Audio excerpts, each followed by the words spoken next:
Hi everyone. This is a webinar on torque measurement uncertainty.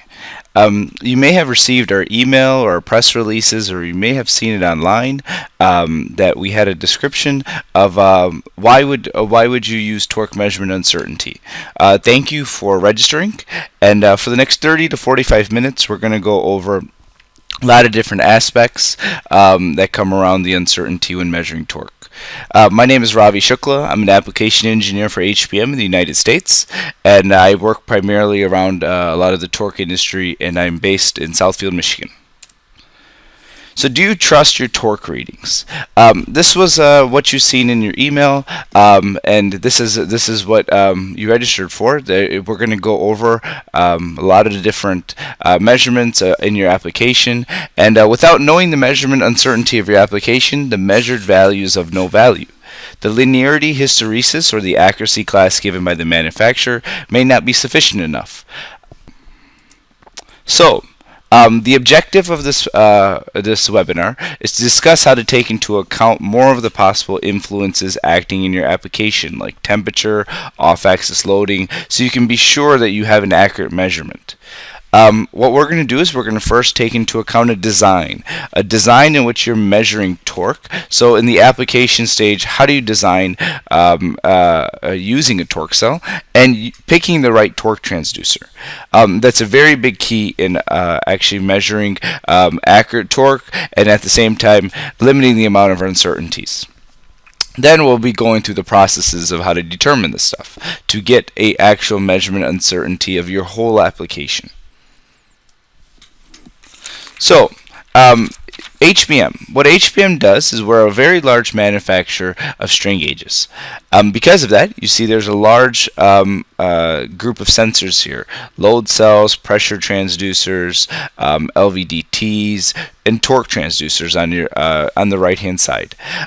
Because of this, we can provide you the competency from physical measurement, and the DAC hardware to software to simulation. So HBM can provide all this stuff.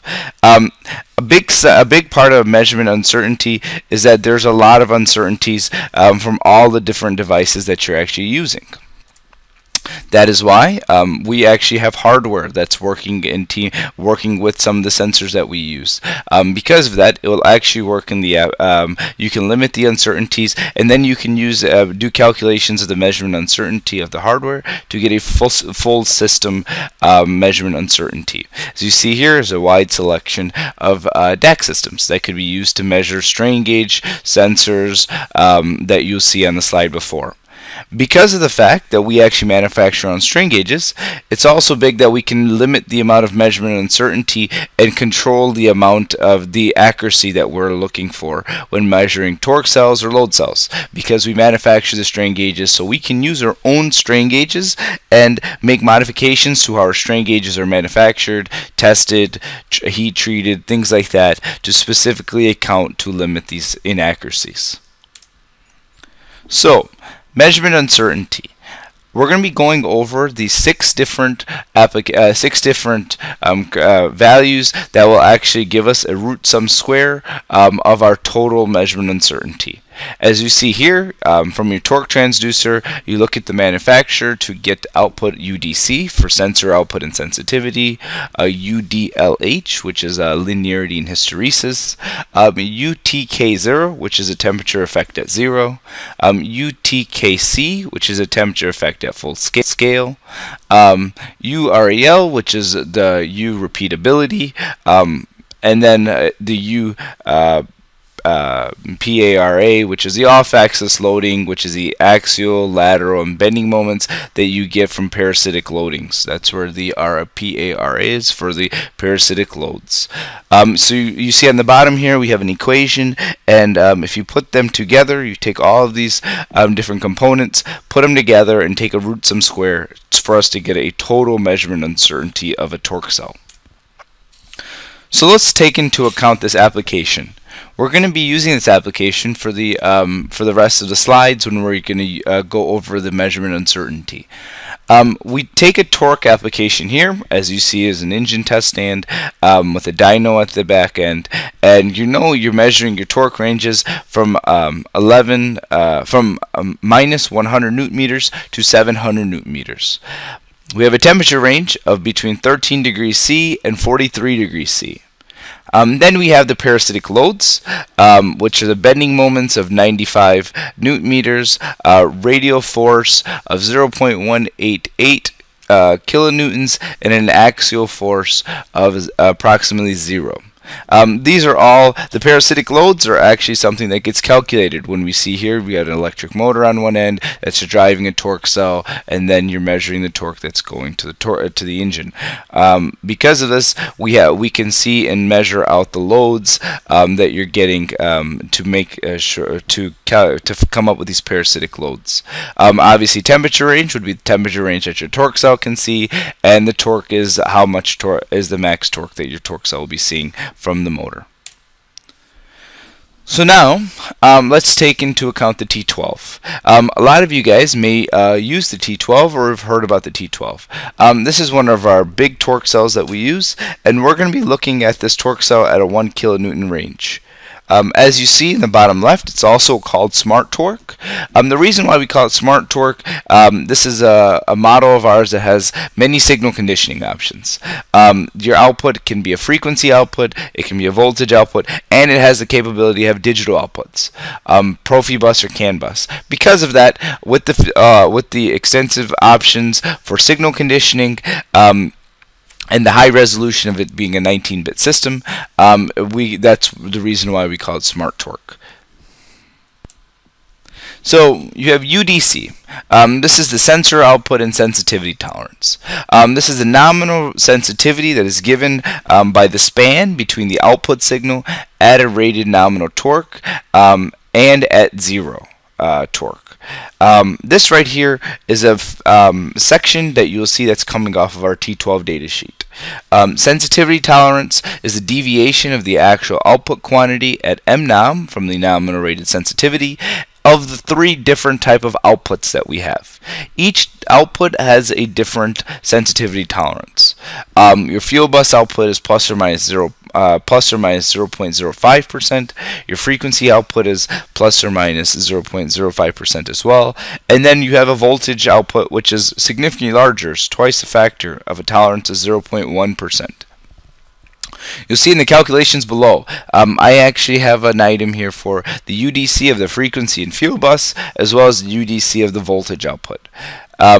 This is a big factor, and I wanted to point this out because of the fact that you see that the sensitivity tolerance of the voltage output is larger than the frequency and voltage output. And at the bottom, we're going to do the calculations to go about it.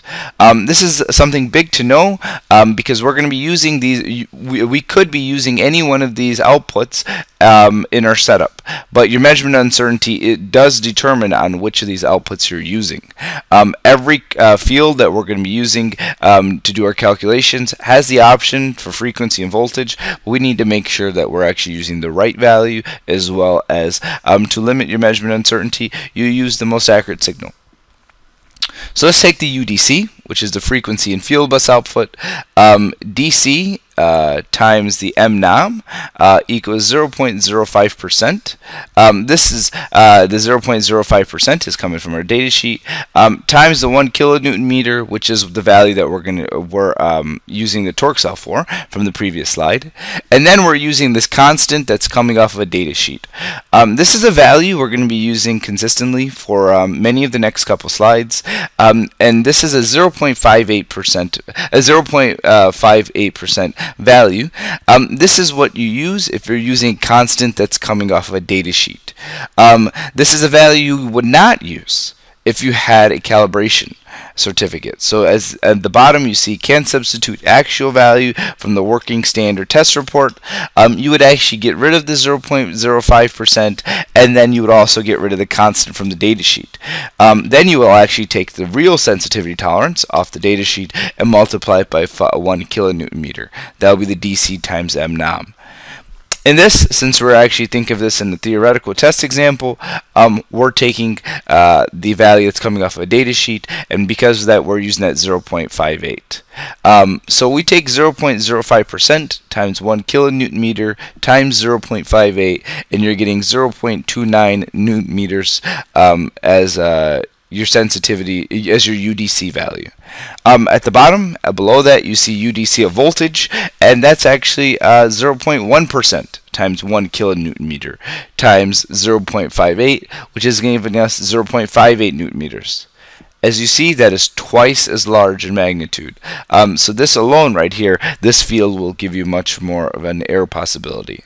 The frequency output is more stable. The frequency output, you're only measuring, a square wave signal. It doesn't matter if you're picking up noise on electrical noise with the square wave signal compared to a voltage signal, which is a bipolar plus or minus 10 volt signal. A bipolar plus or minus 10 volt signal can pick up noise from other electrical lines and other sources. Because of that, you're picking up electrical noise, and that's why the sensitivity tolerance is higher. The frequency does not care what the magnitude of each pulse signal is. It's just measuring the time, and it's just measuring how many of them are in 1 second. Because of that, that's why your frequency signal is more accurate. The field bus signal you see is 0.05% as well. That is a very tight. That is the accuracy spec if you're using the CAN bus or the Profi bus signal. That is very similar to the frequency output because it picks up, doesn't pick up any noise from electrical noise. So then let's take into account the UDLH. The UDLH is the linearity deviation, including the hysteresis of the maximum deviation of the output signal from a reference line, which is a best fit line through the starting point. The parameter DLH is specified as a percentage of the nominal sensitivity. As you see, there's a picture on the top right. This right here shows an output signal at a nominal rated torque and compares it to the output signal at zero torque. There is a straight line that's going between it. That is your reference line, and from there you're taking ascending and descending series, which means increasing of torque and then decreasing of torque. Obviously, this is also a torque cell that works in both the positive and negative direction. It does not know what's a 1 kilonewton meter in clockwise or counterclockwise direction. It's just scaled based on it's scaled, but direction does not matter. That's why it will be a torque cell that operates in both directions. So then, let's look at the spec. You get the linearity deviation, including hysteresis, which is related to the nominal rated sensitivity. On the data sheet, it gives us this as a plus or minus 0.02%. There's also an option if you bought a T12 with the higher accuracy spec that would give you the option for plus or minus 0.01%. This obviously will help out and give you your measurement uncertainty value as less. So let's do a calculation. We're doing a calculation, and you do the. We're going to take this value of plus or minus 0.2%, multiply it by 1 kilonewton meter because this is a full scale of this torque cell. We have to multiply it by 2. The reason why we're multiplying by 2 is because linearity and hysteresis can vary on both the positive and negative direction of the torque cell, because it can operate in both directions. And then we're going to use the fact that we're using a constant off of a data sheet. That's the 0.02%. So because of that, we're multiplying by a factor of 0.58. The 0.58, another point, you kind of would think about that as the fact that this is something, the torque cell operates at least 42% better than the listed spec. This is a value that that comes from accreditations and probability, statistics and probability manufacturers and calibration laboratories. So then we'll take 0.2, this will give us a 0.23 newton meter UDLH. This is also something that you can substitute the actual value from a working standard calibration or a DKD calibration, and then you will not have to worry about using the spec, the value that's coming off the data sheet, as well as not using that 0.58 constant. You will use the actual linearity and hysteresis tolerance. So you have the UTK0. This is the temperature effect on the zero signal TK0, and this is a variation of the output of an unloaded transducer. This is related to the nominal rated sensitivity, and it's caused by a 10-degree Kelvin change in temperature. On the, if you look in the data sheet, on the zero signal, this shows related to the nominal rated sensitivity. This takes the frequency output and it's plus or minus 0.02%. If you had the higher accuracy option, you'll see that this TK0 spec will be at 0.01.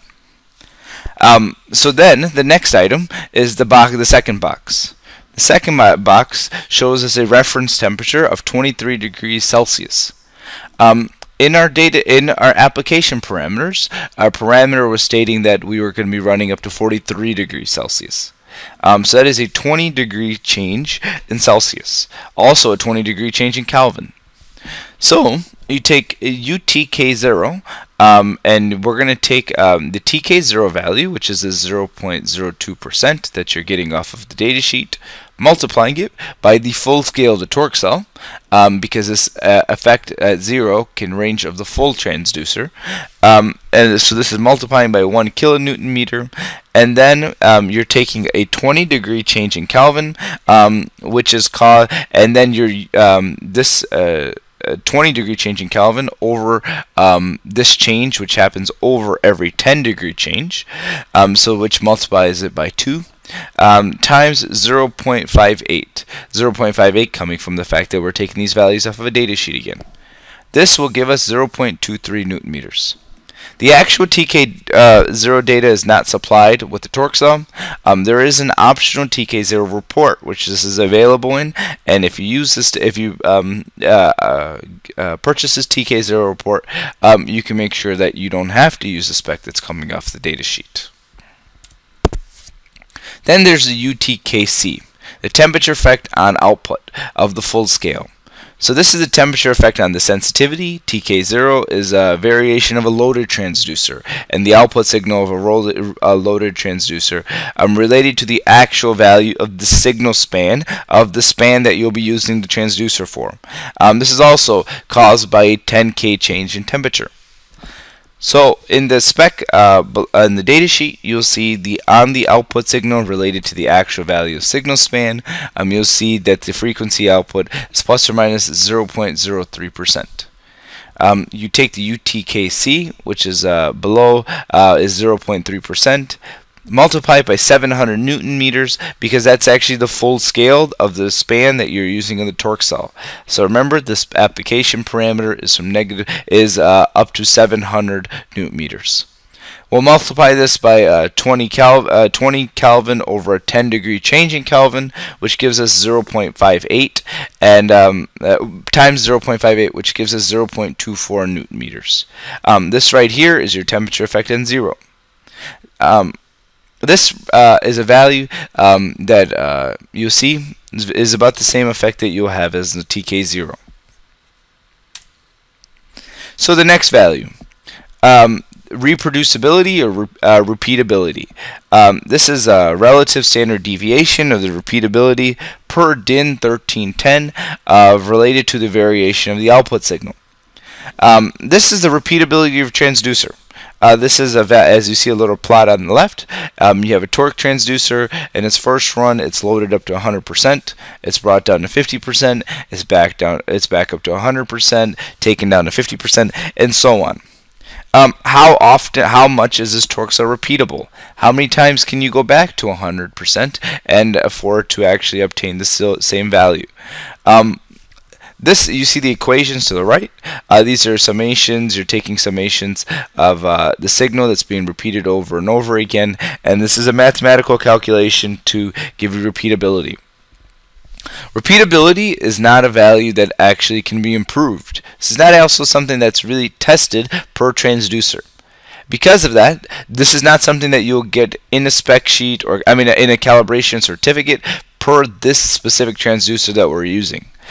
We will be using this value of 0.01%, and you have to use this value for the frequency and field bus output. This transducer, per this DIN 1319 spec, it has a repeatability of 0.1%. So we multiply it by the variation of the output signal. And the output signal is 800 Newton meters. Remember, our torque cell was ranging between -100 and 700 Newton meters, so that's where our 800 Newton meters comes from. And you multiply it by 1 because this is not really a constant off of a datasheet that can be changed. This is a value that a torque cell, you have to assume that's repeatable by 0.01%. And there's nothing that we can really do to test if a specific torque cell is repeatable by better than that. This will give us a value of 0.08 Newton meters. So let's now go to the parameter that actually has the largest variation. This is the most important factor in measurement uncertainty. This is the parasitic extraneous off-axis loading. So we have a picture here of a torque cell. It shows the bending moment, the axial force, as well as the radial force that's coming on the torque cell. The axial limit force, FA, is the maximal permissible longitudinal force. The lateral limit force is the maximum permissible radial force, and the bending moment is the maximum permissible bending moment. If one of the above parameters is exceeded, the ability of the transducer to measure may be permanently damaged. These are values that you must take into account when speccing out a torque cell, as well as speccing out the right capacity of it and the couplings. The installation of a torque cell and how it's being installed and used actually are determining factors on where these values come from. That's why in our application parameters, these are parameters that were calculated in advance to know what the max possible bending moment the torque cell can have, lateral force, and radial force. If one of these value above parameters gets smaller than the specified limits, if at least two of these irregular stresses occur simultaneously or of the nominal torque, then you may be going over your values. So you have to take into account the maximum values that you can see here. This is something that you'll do a calculation of before you actually install your torque cell. So now let's go on to a datasheet which actually specs out these three limit forces. The load limit you see here for axial limit force is 19 kilonewtons for the axial limit force, the lateral limit force of 5 kilonewtons, and the bending limit of 220 Newton meters. This is a value for our specific 1 kilonewton meter T12. You'll also see this line here, 7. Note, this is very important. This is a value that you see actually will take into account these three moments because they can all happen at the same time. Each type of irregular stress can only be permitted with its given static limits, and if you took one limit, the other ones must be reduced. So, for instance, you take 30% of the bending limit moment, and you take 30% of the lateral limit present. That means you can only have 40% of the axial limit that's permitted. If you have those three, which is 30%, 30%, and 40%, you've got 100%. You have 100%. That is the maximum that you can have. You can also have different variations. Obviously, you can have 20%, 20%, 60%, or different variations of this. But you are taking to a factor of all three of these components, the fact that they cannot load over 100%. Now, if they do load up to 100%, you'll see that there's a circle there, and the measured error could be up to 0.3% of the nominal rated torque. This accounts for another 0.3% of uncertainty and inaccuracy. So we have a table below. In the table below, you'll see that with the axial limit force of 0 newtons, and taking 0 newtons and comparing it to 19 kilonewtons, obviously that's 0% proportion of the max load that we'll see in our application versus the limit load. Then you have the lateral force, which is 0.188 kilonewtons, and we're comparing that to 5 kilonewtons, which is our max in the lateral force direction. This will give us 3.76%. And then we have a bending moment, which is very large. We're getting 95 Newton meters of 220 Newton meters. This right here will give us 43.16%. If you take these load limits together, you get 46.94%, which is a total. And you'll see below, if we actually took that 0.3%, multiply by the fact that we're only using 46.94% of that total, and multiplying that by 1 kilonewton meter, and then using the fact that we're using constants off of a data sheet, and the constant in this case being 0.3%, and you're getting 0.82 newton meters. This right here is a big example of why parasitic loads are the largest limit force that you actually have, the largest part of your measurement uncertainty. So because of that, it is very important to calculate these three values correctly when picking out the right torque cell, as well as then measuring it correctly when you're actually using the torque cell to calculate your uncertainties. The measurement uncertainty of T12, so let's take into account all 6 of these factors, take the root sum square of them, and you'll get a U total of 0.94 newton meters. This right here, you'll see, is a big deal because as you see, there's all these different values that are giving you uncertainties. This is important to know. Obviously, this is only 0.94 newton meters of 1,000 newton meters. So it's not a very large percentage, but it's something that you need to know when you're doing this calculation. So the improvements by using calibration data. As I was discussing before, you have a lot of different fields in which you will take data off of a calibration certificate. Normally, when using a calibration certificate, UDC and the UDLH are reduced by 2/3. This is just something in which most we see with most of our torque cells, and this is something that you will only know if you use your calibration certificates. Another thing that you will see is that holding a temperature, your operating temperature at near 23 degrees C, eliminates this factor UTK0, which provides also more error. Normally, if you're using those two values of UDC and UDLH, which are 2/3, which are normally which are normally 2/3 of the value, you can improve your torque cells measurement uncertainty by improvements of roughly about 3.8, a factor of 3.8. This obviously is just the fact that you're using calibration data. All right, instead of making assumptions of using what's actually on the spec sheet. So the last field here that we take into account is a value called confidence calculation. Confidence calculation is a percentage, and then you multiply it by coverage and confidence factor. When you use torque cells and you use all the values that are at least all 6 of those fields, so you have a calculation for your extraneous loads, you have a calculation for your temperature effects, your sensitivity output, your linearity, and your repeatability. This accounts normally for the theory that you're using your confidence is 95.45%. And because of the fact that you're using all your fields, and it's 95.45%, normally you multiply that value by 2. So in the last example, we were saying that 0.25 newton meters was your total if you're using the values off of a data sheet, and not using from a data sheet but from a calibration certificate.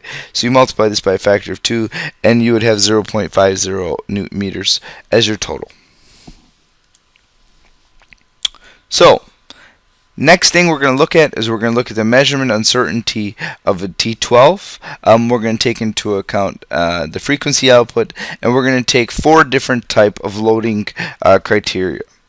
The first item for all of these, we're going to be using a T12 at 500 newton meters.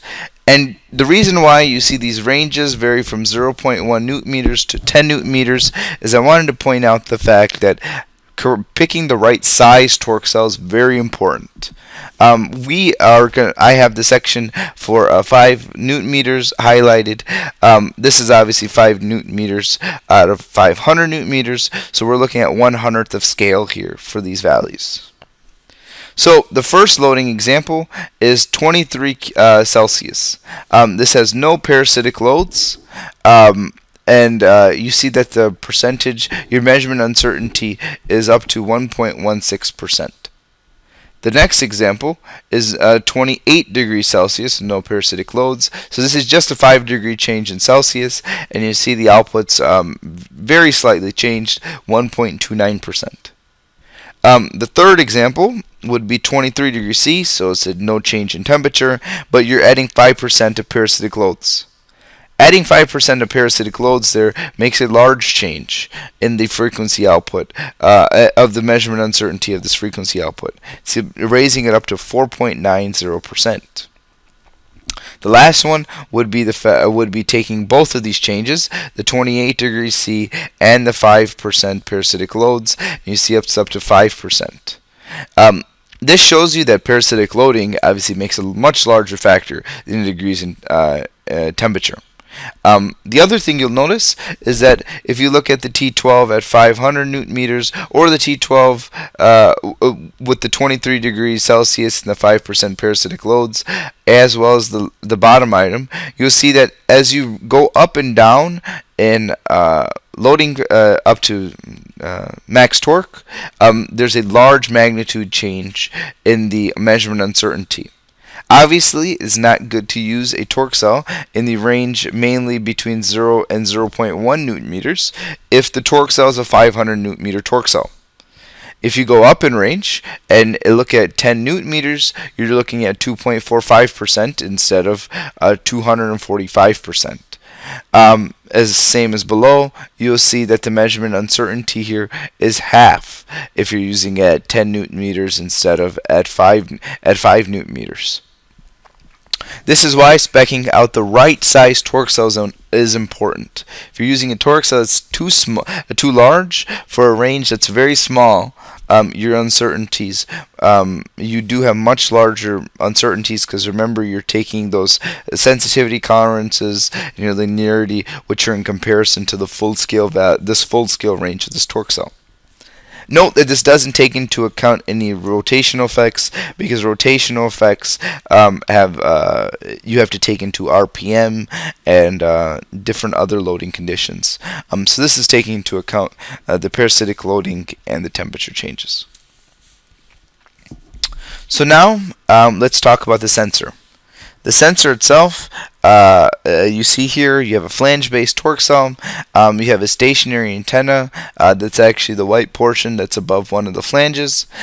This is a flange pattern that has a male and female pilot, and they're matching DIN series compatibility, and the bolt pattern is actually matching DIN patterns as well. The next thing you'll see is that there's rotor electronics inside, and then there's the strain gauges. The strain gauges are the most important part. HBM, since we manufacture our own strain gauges, and we're a very large manufacturer of strain gauges, we actually have special gauges made for our torque cells. This accounts for for us to be able to limit the amount of temperature effect that you'll have in environmental conditions and usages with torque cells, as well as managing rotational effects and other items that you will see for torque cells. The strain gauges will be in that middle portion, in the 2 portion, and the other thing that you need to know is the gauges are actually put so they're actually, when the torque cell is being spun, the gauges are actually being pressed into the metal. Because they're in such a place in which they're not being sheared off, you get much larger abilities to have much higher accuracy and less effects from rotational effects and other concerns. This is something that comes into the idea of how HBM builds their sensor design.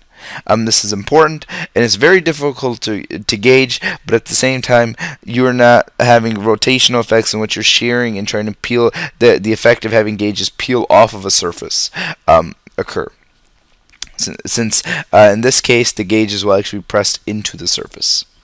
The last thing is the fact that we do dynamic balancing of these torque cells as well. You see this little portion on the left flange that has a yellow dot there that's highlighted. That shows just an example of what dynamic balancing can show if you had a torque cell in your hand. We will spin your torque cell up to the spec and then measure the weight distribution of it.